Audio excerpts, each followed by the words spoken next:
Everybody, welcome to This Old French House, the series. So if you're an existing subscriber, I know a lot of you subscribe to my channel because of my building works. Basically what's going to happen is the channel is going to stay how it's always been, so I'm going to do the travelling and all those sort of adventure holiday stuff, but I want to be more specific with my building work, so I've started a new channel and it's going to be called This Old French House, the series. And to start it off, I've made a video obviously. This is the video that you're going to see after this little intro, and then if you want to continue watching it because you enjoy this sort of video, then please just obviously in your search bar put This Old French House, the series, or go onto my channel and find the other link for it, and then you can join in on our adventure. So Karen, mother, kindly bought her a house. This is the house, and basically this whole series is going to be about us renovating it and how we get on in France and dealing with all the hassles of trying to sort out a massive building project in France. We don't speak the language, we're useless, so it's a challenge constantly. We've got no plans on learning the language because we're ignorant British people. That's a joke, by the way, guys. You should learn the language. But anyway, yeah, if you want to stay tuned, This Old French House, the series. What I'm going to do now is put the video on that will be the first intro to this series, so enjoy, and if you want to see more, you want to see the continuation, subscribe to the new channel. Right, back to work. So a couple of years ago when we were travelling, Karen's mother said, "Oh, we've bought you a house." And it's like, "Oh wow, really?" And it's like, "Yep, she's bought us a house in France." So we were like, "Oh wow, chateau, luxury house in the country, maybe." You know, what were you thinking? I don't know what I was thinking. Wood cabin, who knows? And anyway, there's a beautiful little town called Villarreal. It's one of our favourite towns, and it happens to be there. So when you drive up the driveway, check it out. Oh, check it out. Beautiful houses. Look at this lovely house. Lovely houses. And we're like, wow. So we're gonna have a massive, gorgeous, big house. Is it this one? Is it this one? No? Ah! Oh, is it this one? It's gotta be that one. Look how nice that is. No? No? Okay, we keep going, yeah? Ah, that dainty little house. What do you reckon, Kaz? No? Oh, it's gotta be this one. No? Okay, there's not many houses left now. Oh, it's this one. No. Oh look, no, we're still going. It's not this derelict house at the end of the... Oh. This house! She bought us a wreck! So Karen's mum kindly bought us the shittest house on the estate. But this is a positive thing, because I'm a builder. And Karen has experience in doing this as well, funnily enough. So we have got a fixer-upper to fix up, so... Excellent. Let's go for the tour. So we come here the other week to make a start. So just quickly check out this footage. Okay, so we need to take control of this overgrown garden. So we're going to start cutting it all back. It's a lovely mature garden, so we're obviously going to keep these gorgeous big trees. We'll keep these trees, but oh, hello. That's going. We think that's going to go, and there's another one behind it, so we'll get sorted with that. And now we've come back, so that's the first tree we've cut down. We've started clearing a bit of it. We're going to have a look at the outbuildings in a moment, but first of all, let's go check out the house. Karen, do the grand tour. So first of all, we have the lovely luxury add-on. Porch, yes, entrance hall. So this was when it was last lived in, 2013, so 4 years, is that 4 years? Is that the maths? It's been empty for 4 years, guys. And where are we going into now? We're going straight into the original part of the house, which is the kitchen. Beautiful. Let's get some power on. Gated. Yeah. Yes, dated is the word. Beautiful finished kitchen. So we won't have to put a new kitchen in. We're going to keep all these original features, the branded cooker feature. Which actually is quite clean. It's actually really clean compared to some dirty buggers. It's pretty minging, I'm not going to lie, in places. It's literally like they just grabbed their own personal possessions and left. Because, for example, if we open up the cupboards, there's still all cutlery and stuff left. So they do this a lot in France. I've done a lot of property development over in France. They just tend to just up and leave. So apparently Karen's having some issues with the kitchen door to go into the lounge area. So Karen can just hold the camera. Yes, that's called a handle. Shut up. So we push the handle down. So we step down into the dining room. Bit of French, voila. This ceiling is going to come down. Like, we would keep it to save money, but we definitely have a leak here because we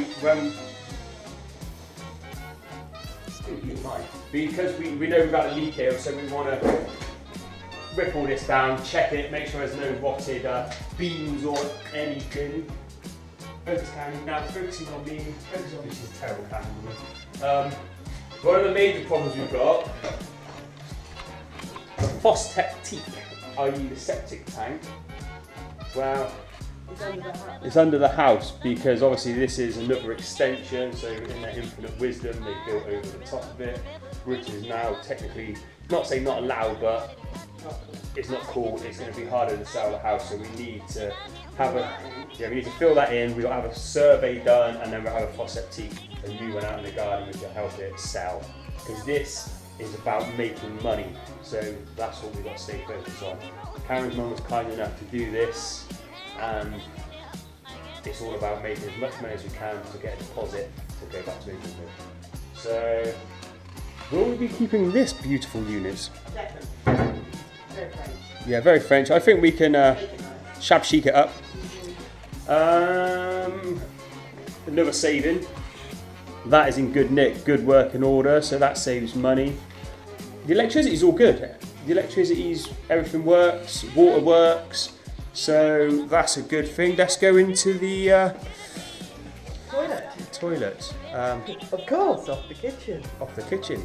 I think we might need to rejig that position. Okay, darling, into the boudoir. Follow me, darling. So this is what you may call the master bedroom. Still, original part of the house. Nice size. Probably just gonna spruce it up in here. Like, this room doesn't need too much work. Probably just clean the walls up. Probably plasterboard and plaster the ceilings. This wall we think we're gonna knock through into the toilet as well, and create possibly a Jack and Jill bathroom to the other bedroom. Bit undecided. Should we Shower and sink. look at this, it's a thing of beauty. And then we've got this little bedroom down here, which they do this a lot in France. You walk from one bedroom to another, which isn't a great selling point. So we're probably gonna knock a hole through there. That's where we just showed you where the Fostech teak was, so we can use that as an entrance hall to come into here off of the dining area, if that's what we decide. Not a bad sized little bedroom. We think we can make this a real nice 3-bed house. Real nice, quality, lovely looking house with a little bit of love and effort. This is the next bedroom, if you can call it that. This is the other side of the lean-to, the porch entrance. Okay, so How not to do it. this is how not to do it. What's going to happen is this area we're standing in, basically we're allowed an extra 20 square meters it's a percent of the house. So what we're applying for is planning permission. We want all of this to go, and then we're going to do a big extension, single story. This, where I'm standing, will be the ensuite for the master bedroom, and then that way will be possibly dining room, lounge. We're not sure of the configurations yet until we get all the plans through and confirmation. Then we're totally deciding. So we've got options for the layout. We've done a few rough plans on what we're gonna do, a few layouts and stuff. But the architect came the other week, did all the measurements. He's gonna do the drawings, and then we'll go from there.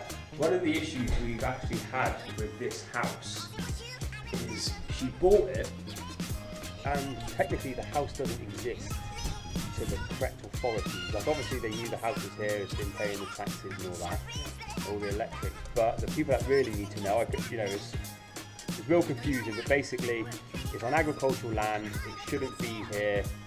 The house technically doesn't exist. So we've had to wait months, years. This process has been going on for over a year now of trying to find out what needed to happen to get it sorted, to make it official. That, with a lot of help from our architect, a lot of handing over of different paperwork and that, it finally now happened, which means he can draw up the plans, we submit them. They've already said they would accept the fact that this is a house that we've proved it's been here for over 30 years with the paperwork we've had. Then we'll have the official confirmation say yes, obviously it is a house because it's here, but to say yes, officially it is here. And then once we get them back, which should be in the next couple of months, we can then submit the planning for the extension. All in all, it's now March 2017. Oh, it's April the 2nd, I'm way behind. April the 2nd. Hopefully by June, we should have all the planning sorted, which is brilliant, and then we can get cracking. So, what we're going to do for now is, because it gets extremely hot over here in the summers, really 30, 40 degree hot, we're going to concentrate on sorting out the outside works on the dry days for now. So for the next couple of months, we're going to be out here sorting the garden out, cutting all this back, making it all look nice. There are roughly 15 or 20 outhouses. I knocked the first one down the other day over there. That's the bonfire. There's one there, there's one there. We've got all of these. It is rammed full of junk. Literally the amount of crap that's in these places. Recycling. Yeah. Karen's been down there and had a little, it's just, look, plastic broken chairs, old bits of, just everything, isn't it? Oh. It is going to be an absolute pain in the butt. Yeah, it was an old couple that lived there and they kept everything. And it's made up of old, the structures, old wood, chicken wire, corrugated iron, corrugated plastic, and then it's covered in plastic sheeting everywhere. It is gonna be a nightmare. It's gonna be a nightmare, and it's gonna be weeks of work just to clear all this. So that's what we're gonna do whilst the weather's still coolish, is concentrate on getting all this cleared out. Anything that's good to keep, we'll keep, and anything that's rubbish, we're gonna get rid. This is the other side of the house. It's lovely. It's got a real nice mature garden. There's lots of positives. There's nothing really negative, to be totally honest. It's quite secluded. It's at the end of the drive. It's at the end of the drive. So what we're going to do is we're going to take the roof off and redo it. For a lot of people that'd be really expensive. I can do pretty much all the work myself. 99% of the work I get done by myself, which saves thousands in labour. That's where the savings coming from, because I'm the builder. Got a little bamboo forest. Little shed behind the bamboo. Yeah. Forest. And this is the back garden. So see where the rapeseed is? That's our boundary line. So the whole way up to the hedge up there. So it is a humongous garden. That's it. Shoot him. So it's starting to get a bit overgrown, but we're not going to worry too much about this part of it. We'll just leave this. This is the other gable end of the house.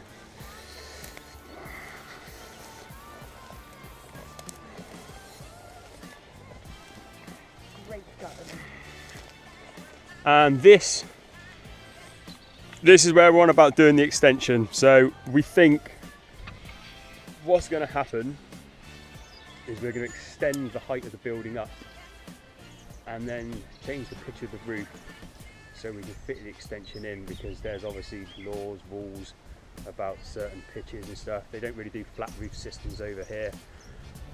It's the whole bureaucracy. We've got to make sure we do this properly so we can sell the house easily. So we've got to sort of follow it to the letter. So basically when we apply, we'll get them to tell us what to do, not tell them what we want to do, because if not, we just put a flat roof in, because that's the quickest, simplest, easiest thing to do. But we've got to play by their rules.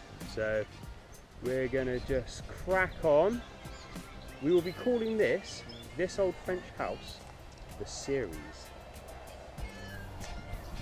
So what we're going to do is every time we come down here, we'll do some filming, show you how it is. We'll probably do each room where I just spin it around and show you the progress as we go, because with a project like this, it takes forever, and it's going to be bit by bit, slowly, because I'm going to be doing most of the work on my own, with the odd bit of painting and clearing out by Karen. So yeah, watch this space. What I'm going to do is going to go around to where the buildings are, all the outhouses, show you that, and then we're going to start work on that. So that'll be the first part of this old French house, the series, starring Mr. Perry and Miss Allnut. Yeah. Could be Mrs. Perry if you wanted to be. Mange too, Rodney, mange too. Au revoir. Okay, outhouses. Let's get going, eh? Okay, that's most of the second tree down now. I'm going to bring a chainsaw at a later date to do the thicker branches, because why waste my effort when we can use tools? Right, this extension, doghouse, storage room, is coming down.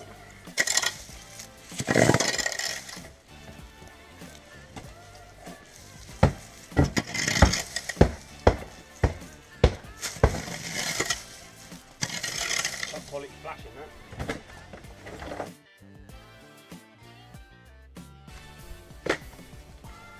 Not sure why they put that on there.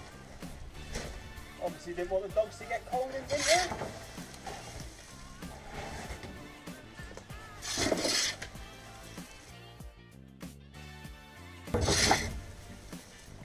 Any good wood we're keeping, because why waste it? Good wood.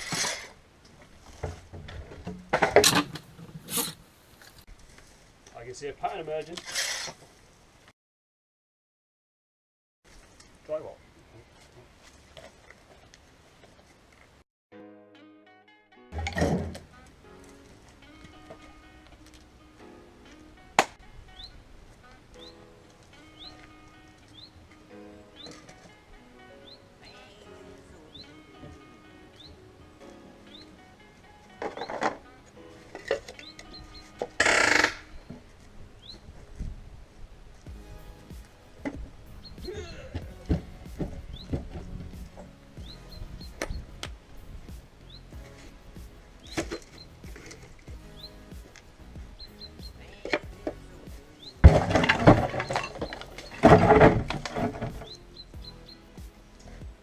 As I suspected, it was tied in extremely well to the wall.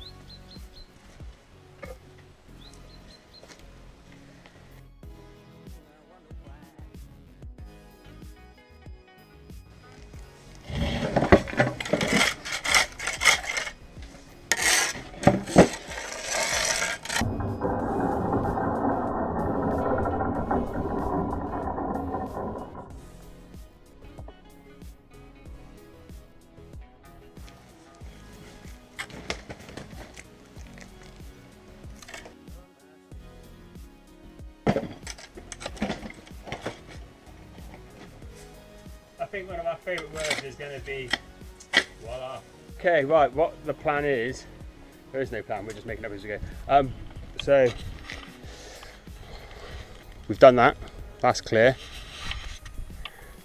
I'm going to start on the outhouses, or the shit sheds as they shall now be known, because that's what they are.